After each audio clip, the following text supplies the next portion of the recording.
ये महज विरोध नहीं बल्कि ये पाकिस्तान के खिलाफ वो रोशनी है जो मुनीर और शहबाज की अंधेरे से भरे नीतियों का खात्मा करने को तैयार है। लेकिन जिस तरह का आतंकिस्तान का रवैया है उससे अब यहाँ के लोग परेशान हैं, जिसका नतीजा ये है कि लोग अब पाकिस्तानी हुकूमत का खुलकर विरोध कर रहे हैं। वो पाकिस्तान ऑक्यूपाइड कश्मीर जहाँ इस वक्त सेना और लोगों के बीच खूनी संघर्ष हो रहा है और हालात इतने बदतर हो चुके हैं कि पाकिस्तान की सेना ने कई निहत्थे लोगों को गोलियों से भून दिया है।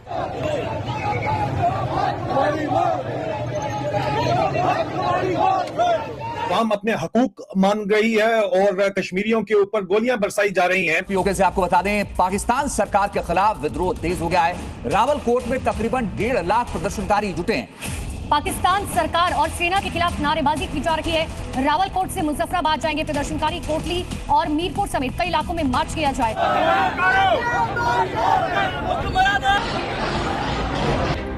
वाले कश्मीर में आंदोलनों को कुचलने के लिए पाकिस्तान की फौज नेताओं की धरपकड़ में जुट गई।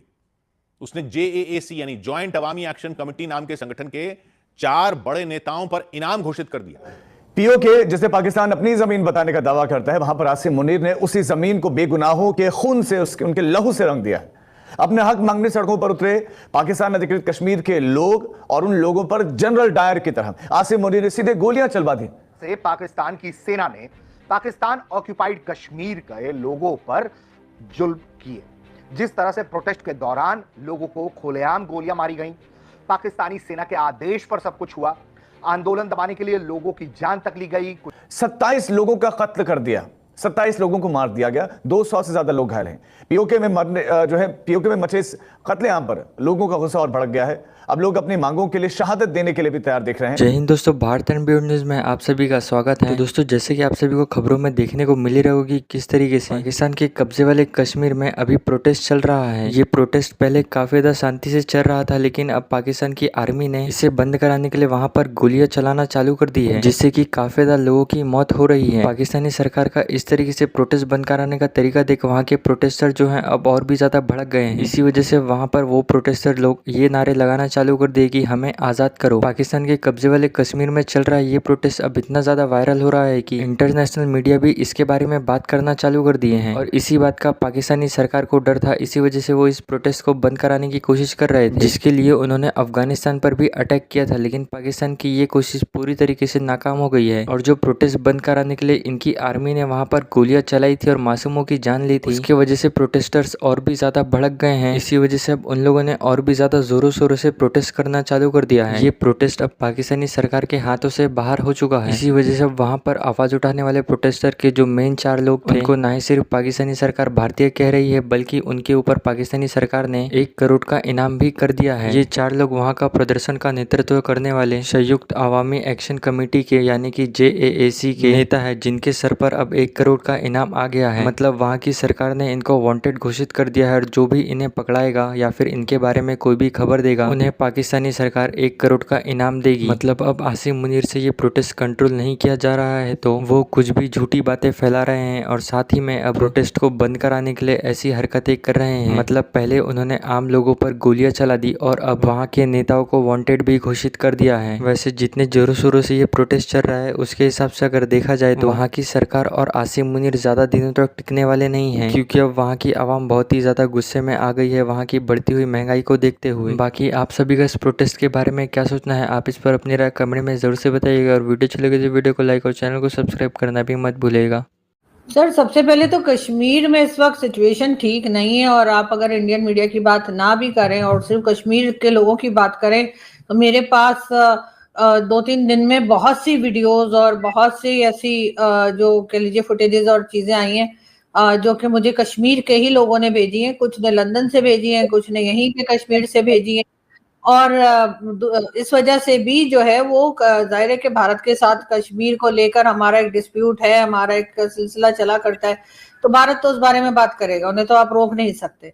लेकिन ये जरूर है कि यहाँ पर सर गलत हुआ है, लोगों के ऊपर स्ट्रेट फायरिंग की गई है। तकरीबन 30 के करीब लोगों की जाने गई है, 30 से 35 बताया जा रहा है। ये और बातें कि इंडियन मीडिया कुछ फिगर्स गलत भी कोट कर रहे हैं कुछ चैनल्स, लेकिन सर उसकी भी रीजन यही है कि अगर आपका मीडिया खामोश रहेगा, आपका मीडिया रिपोर्ट नहीं करेगा, तो फिर सोशल मीडिया पर और यहाँ वहां से इंटरनेशनल मीडिया को जो खबर मिलेगी वो फिर वो चला देंगे। होना तो ये चाहिए कि सरकारी तौर पे या गवर्नमेंट की तरफ से जो है वो स्टेटमेंट आए या प्रेस रिलीज आए और उसमें बताया जाए कि क्या हुआ है, किस तरह से फायरिंग हुई है और कितने लोगों की जानें गई हैं। बहुत से लोग ऐसे भी थे, बल्कि कई लोग ऐसे भी थे जो इंडियन मीडिया पे पाकिस्तान आर्मी के बैठे थे, जो कि रिटायर्ड फौजी रहे और वो वहां पर इंडियन मीडिया पे वो बता रहे थे कि हाँ ऐसा हुआ। उन्होंने भी जो है वो इनकार नहीं किया कि नहीं फायरिंग नहीं हुई है या नहीं मारा गया लोगों को या इस तरह से नहीं है,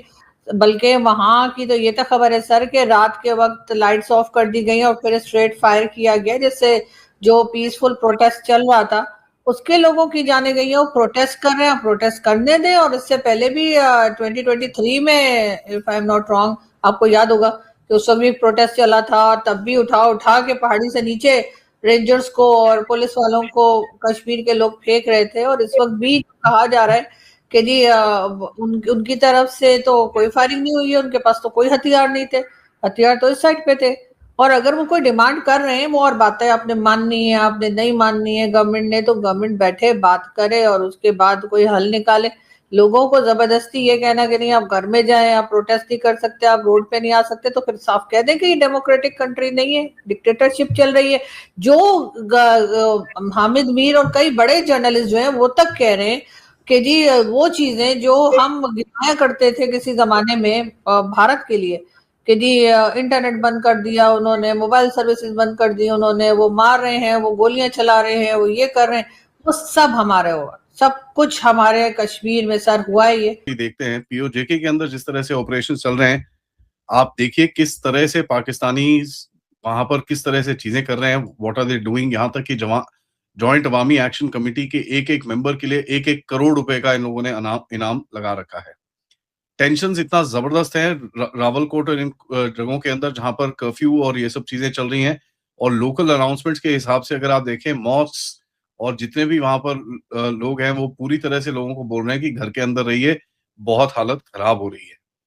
इन लोगों ने इंटरनेट बंद करा हुआ है, इन लोगों ने सब कुछ बंद करा हुआ है, बट फिर भी वीडियोस और जितने भी वहां की चीजें हैं, जो भी चीजें चल रही हैं वहां पर, वो सब बाहर निकल रही है। 400 से ज्यादा लोगों की मारने की खबरें आ चुकी है और ये सब आपके सामने है, कोई इतना इसके अंदर छुपी हुई चीज नहीं है। इनके जॉइंट अवामी कमेटी के जो मेन लोग हैं उनको पकड़ने के लिए काफी हद तक इन लोगों ने पूरा एक मुहिम चलाई हुई है, जिस तरह से ये लोग they want to actually catch everybody. 4 main जो बंदे हैं उनके नवाज मीर, उमर नाजिर कश्मीरी, ख्वाजा मेहरान अरशद और सरदार अमान खान, इन सब चारों को पकड़ने के लिए 1-1 करोड़ रुपए का इन लोगों ने इनाम तक दे रखा है। अगर आप इसमें देखें, मैं आपको ये दिखाता हूँ ऑफिशियल जो लेटर इनकी तरफ से आया है, ये देखिए, ये 1 करोड़ रुपए का इनाम है इन 4 लोगों के लिए। इनका आईडी कार्ड नंबर और ये सब चीजें इन लोगों ने यहाँ पर दे रखा है। जो जिस तरह से चीजें पीओजेके के अंदर चल रही हैं, आप देखिए कि मतलब it is basically beyond recognition, beyond comparison. ठीक है, जिस तरह से पाकिस्तान ने कुछ समय में अपने देश के अंदर चीजें करी हैं, it is absolutely beyond comparison. सड़कों पे गोलियां, बारूद से लेकर लोगों की डिटेंशन से लेकर, मतलब अंधाधुंध फायरिंग से लेकर सब कुछ चीजें इन लोगों ने एक साथ कर दी हैं। इसके साथ साथ आप देखें कि किस तरह से वहां पर जो इनके लोकल लीडर्स हैं और उनके जो वहां पर जो राइट्स हैं जिनके लिए वो मांग कर रहे हैं, उनको नीचे दबाने के लिए इन लोगों ने जिस तरह से अपने वहां पर फोर्सेस को डिप्लॉय करा है, जिसके ऊपर कल रवीना और मैंने डिटेल में डिस्कशन करी थी। अब देखिए जिस तरह से वहां पर उबल आ रहा है, मुजफ्फरपुर के रीजन के अंदर, मुजफ्फरनगर के रीजन के अंदर जिस तरह का प्रोटेस्ट और जिस तरह के लोग सड़कों पे आ रखे हैं, वो आपके सामने है, वो आपको